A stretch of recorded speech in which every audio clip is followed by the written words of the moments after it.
Hey, good morning from Mike Troll, Amsoil dealer, 146-3115.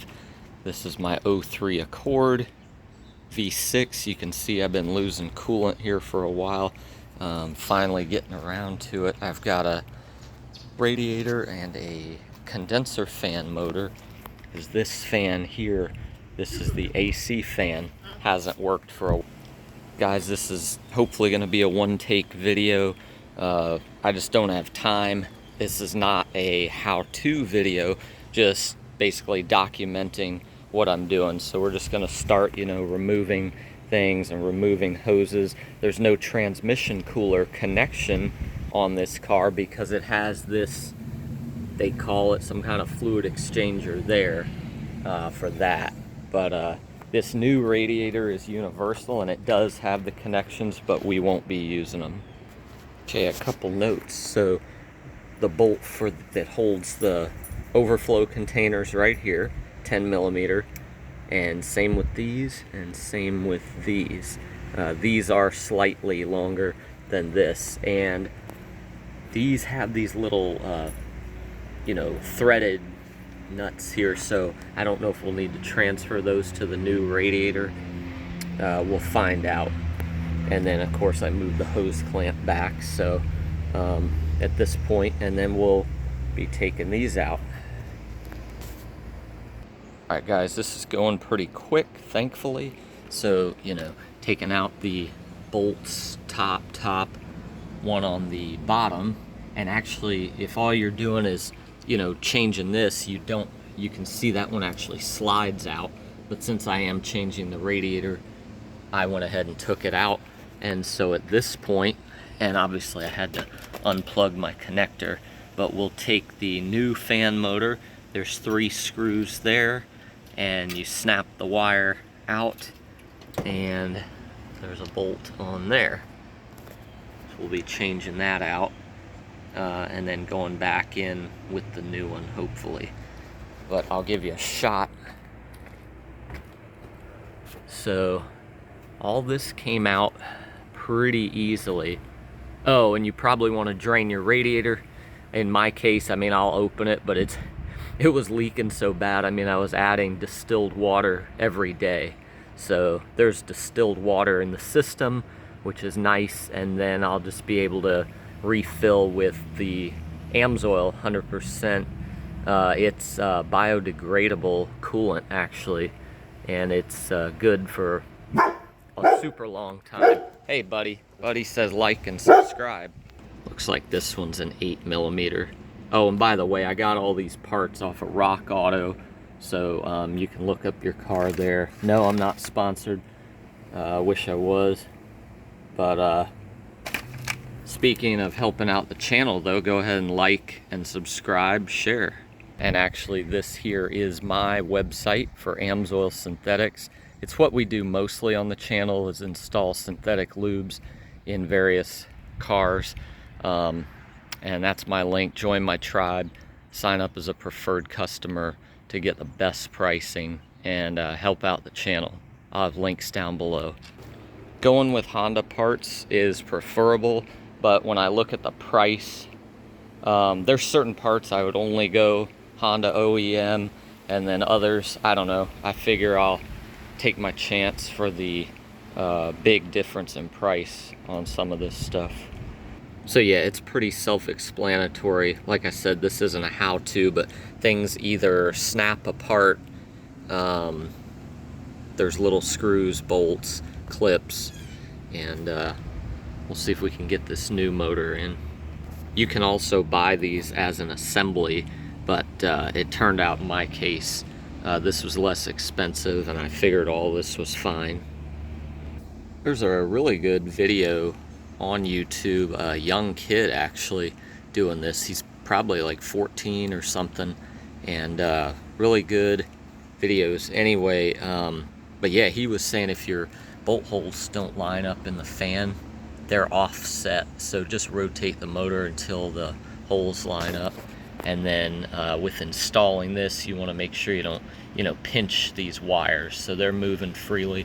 So I'm going to go ahead and tighten these down and do the clip and everything.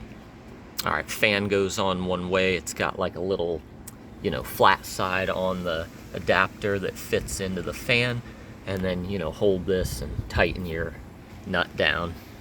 Don't strip it, but, you know, get it good and tight. And this is how it looks, and you're free to buy the full assembly rather than doing what I did. Matter of fact, I just did a fuel pump in this car. That video should be up soon. And rather than do the pump itself, I chose to buy the whole housing and everything. So a few minutes were spent. I had to go under and kind of take out clips, which it's not fun because you end up breaking some. But anyway, to get the bottom radiator clamp, because it was angled downwards, to get it with the pliers, and then I still need to get the wire loose for the fan, unless I can slide that radiator up out of there and just leave the fan in there since it's not getting changed. Okay, so I did end up taking out the fan on the driver's side as well. I think I could have snaked the radiator out without doing that, but it's just give yourself more room to work. So what you'd have to do is get in and like squeeze these through in order to release them, but in my case they were already released or broken, so I was able to just squeeze the tab and pull the plug there. Looks like we got some moisture in there, so I'm gonna hit this. I happen to have contact cleaner spray. It's a special thing, so we'll go ahead and spray the connections before we reinstall. And as you can see, these lift out, so what I'll do is I'll probably pre-install the bottom bolts into the radiator, the new radiator, so that this can just drop down onto, or I could maybe just install these and take the thing in and out as an assembly. I actually don't know if that's the official way you're supposed to do it, but I guess either way, you do it. Just be careful either way that you don't damage the radiator itself. Now this is the old one, so we're gonna slide it up out of there. So this is what I used to spray out the electrical connections. I also have some other stuff I'll probably put in there. Okay, as this part was somewhat universal, it did come with transmission cooler hookups, which I've covered with these rubber caps. It looks like I could probably just take them out, save these little parts, but I guess if they're not in the way, we'll just see how it goes. I mean, you could figure out a way to tie into your ATF lines back there behind the transmission, or you could technically connect your power steering, like take your return line and run it out and get a little bit of cooling for it. But I think we're just going to leave them unused, and all the bolt holes do have little things to so you don't need those nuts that were on the back side of the radiator on the other thing. And my cap is very new, so we'll be reusing that. And they did kind of gouge it a little bit in transit. It doesn't look like anything is compromised, so the hassle of ordering online and trying to return and wait, we're going to go ahead and just try to use it.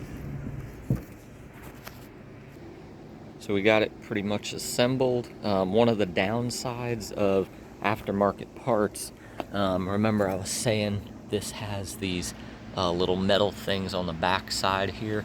I could not get the bolts to go in. They're not long enough to actually thread on, so I managed to get the two on the bottom, and this isn't going to move a whole lot, so I'll either have to source some longer bolts or maybe even just zip ties. But you know what I'm thinking now, maybe I could pop this metal thing out and pop the little bolts off the old radiator. Maybe I'll do that. But anyway, So hopefully we can slide this thing in. Oh, here's the other. After I use the other contact cleaner, I also have this stuff, which is a cleaner and protector. You put like a drop on there, and it's really good if they're already corroded and stuff, and hopefully keeps everything good. So I'll probably put a drop or two of that on each, you know, electrical blade, each connection. Alright, so what I did, I took out these from the old radiator. I was able to get one of them to work in there. Now on this one, the clip goes in from the other side, so it was going to be a lot harder to hold this in place while I put the thing on. So what I did with that clip, here's the one I took out of this side here. But anyway, on this one, what I simply did was put the bolt in without the fan shroud, got it to thread, tightened it up pretty tight, which I reasoned would, you know, pull this thing together and help it to actually, like, basically move the threads closer up. And so when I put the shroud back on, I was able to get a thread started and get it tight. So I don't know, just little tricks and tips. But it is hopefully ready to go in. Let's dab some of this on the connectors. All right, let's see if I can do this. See if I can hold the phone and do this. But basically, you just get a little bit in each connection there. All right, we're getting ready to try to install, but just make sure those rubber, you know, things are in place down there where you're gonna set it in place. And don't damage your condenser or your new radiator. Alright, so with some finagling, I did get it down in there. And it took me a while to mess with it to get the, you know, the bottom pegs, the bottom ones on this to fit into the rubber things without knocking them out of place. But I think we finally got it. You can see it looks like it's in place. It feels stable. And these holes are lining up with the things that we're gonna reinstall. But for now, I think I'm gonna turn my attention to the bottom hose and clamp and the plug on that fan, and then probably securing that bottom stuff that we took loose, and then we'll come over to this stuff. This one will be easy hooking that up, and our top hose and those, you know. So we're getting on to the easier part, and then we got to refill. I do have a vacuum cooling system tool, which is going to make that easy. Okay, I'm praying we're all done underneath. I connected the hose, connected the electrical connection for the driver's side fan, and I actually reinstalled all those clips I had to pull out, and they were all actually reusable. So praise the Lord for his favor on that. So now we're going to start connecting hoses. And real quick, as far as the verse of the day, I normally do that on this channel. Hey guys. So in the Gospels, it's in Luke, Jesus gave a parable about the Good Samaritan, and basically about loving your enemies, because Jews and Samaritans were enemies. And so here's this guy helping somebody that by society's standards he should hate. And basically Jesus was answering a question of a guy about, how do I get to heaven? Since I'm, you know, a good guy, what else do I need to do? And Jesus basically gives us an impossible standard, which is love others. Well, number one, love God, but love others as you love yourself, which nobody does that. I mean, literally, I mean, once in a while, maybe you do, you know, for your wife or your kids or whatever, but nobody consistently loves others the way we should all the time. And that was the point of the parable, is that none of us are righteous. We all need Jesus. We all need the salvation provided, because Jesus did love perfectly. He always loved God the Father perfectly. He always loved his fellow man perfectly. And So he gives us that righteousness through faith. We trust him, we repent of our sin, our inadequacy, and turn to him. So I say all that to say, love your neighbor as yourself. One way we can strive to do that in Christ is this political season. I do encourage you to vote. Christians, get out there and vote. You're not voting for a pastor. You're voting for the leader of the country that will, you know, they're not going to check all your boxes. So you figure out which candidate checks more boxes on the things that are important to you. Got this from Dave Ramsey, actually, so thanks to him, versus, you know, the other candidates, however many there are. But you basically, you know, you pick the one that's gonna check the most issues and the most important issues to you. And Christian, I encourage you to vote. Don't sit this one out, because none of these candidates are qualified to be a pastor, and that's not what we're voting for. We're voting for a president, and we know God is sovereign over all. He sets them up, he takes them down, but he does give us the right as, you know, citizens we are to participate. So all right guys, let's get this buttoned up here. I'm gonna do some more. All right guys, apart from filling the coolant, I do believe everything is installed, except for this little plastic piece here that I took off the other day. So but yeah, I'm gonna get out my cooling system refill tool. Now, I used it extensively in an earlier video on a 2011, I think, Nissan Altima, so check that out.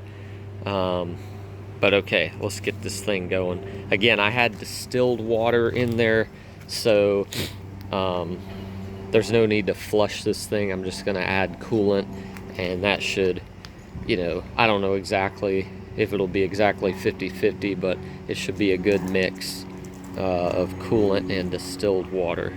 So guys, my coolant of choice, this is the Low-Tox Biodegradable Amsoil. This stuff is insane. It's propylene glycol, million miles, 20,000 hours, 8 years. You know, that's going to be in like big rigs. No supplemental cooling additives required. And then it gives a list of, you know, lots and lots of like big rig specs. But it's also perfect for cars, mixes with any color. This is, if I remember right, HOAT, hybrid organic acid technology, and it's like the top of the line. They also have some regular coolants, ethylene glycol based, but again, this one is low tox to animals, you know, so if they were to drink it and everything, that's a big benefit of it. So I encourage you guys, support the channel, use my links down below or in the pinned comment. I'll have links, and you can also just look up your car by year, make, model, and engine, find out oils, filters, fuel additives, coolants, transmission fluids, all that good stuff. So the way we're gonna be refilling the car is with this. I got this on Amazon, and it has these various adapters, cones to go into the top of the radiator. Now here's the setup here, and so you connect your compressed air and one of those cones that fits into this, and then this goes in your bucket of coolant, and you basically evacuate the, I think it's called the Venturi effect, the compressed air running across here pulls a vacuum on the system. You can then let that sit for 10 minutes and, you know, make sure that it holds the vacuum, and then you come back and you switch the valves over, and it will draw the coolant into your vacuumed out cooling system, and it'll fill the heater core and all the nooks and crannies that you want to get the coolant into. Alright guys, so here's the setup. Compressed air. We're gonna open this valve, which is going to pull vacuum on the system. We'll be able to look at it here, and then we'll do the refill. So let's open it up.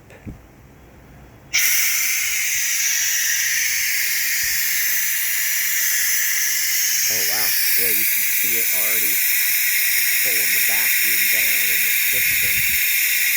It doesn't actually take that long.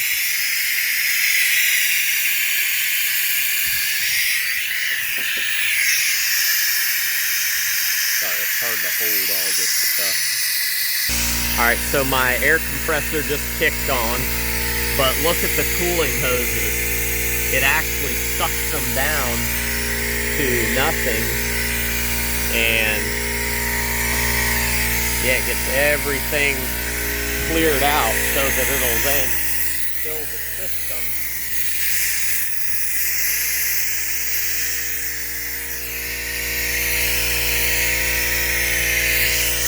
It's interesting. So we've got, what is it, 27?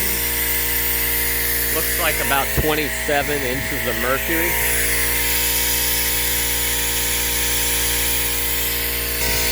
That's about as much as I can get, so I'm going to go ahead and turn this off. And so, hopefully, we'll be able to let this... Okay, so it is dropping. Okay, that's not a great sign. I don't know, hopefully it's just, you know, maybe where the hoses are, the dry connections aren't holding perfectly.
Hey, so I didn't use any oil or grease, you know, in the hose connections or RTV. Maybe that would have given us a better seal.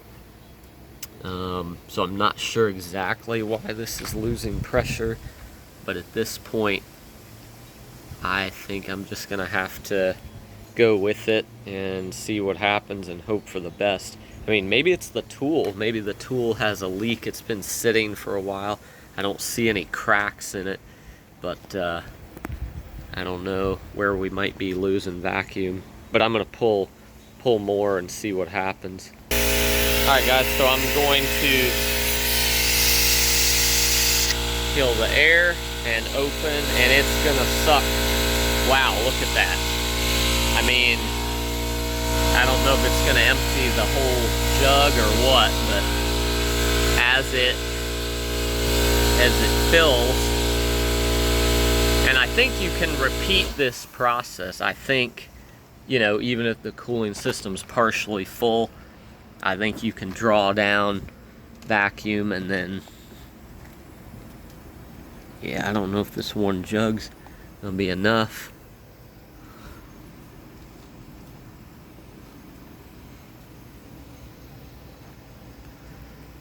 Let's see, I still got stuff in the jug, so we're still drawing.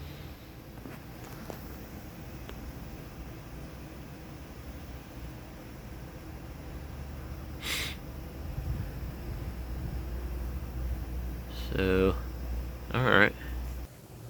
Well, there you have it, guys. I mean, it doesn't get much easier. I don't know if you can see anything. Sorry. Man, the sun is real harsh right here. Anyway, let's get over here in the shadow. I don't know if you can see anything, but it's, I took that thing out, and, obviously we'll check it and start it, let it get hot, and check it again. We might pull vacuum again and try to put some more in. Sorry about that. Somehow it got turned on selfie.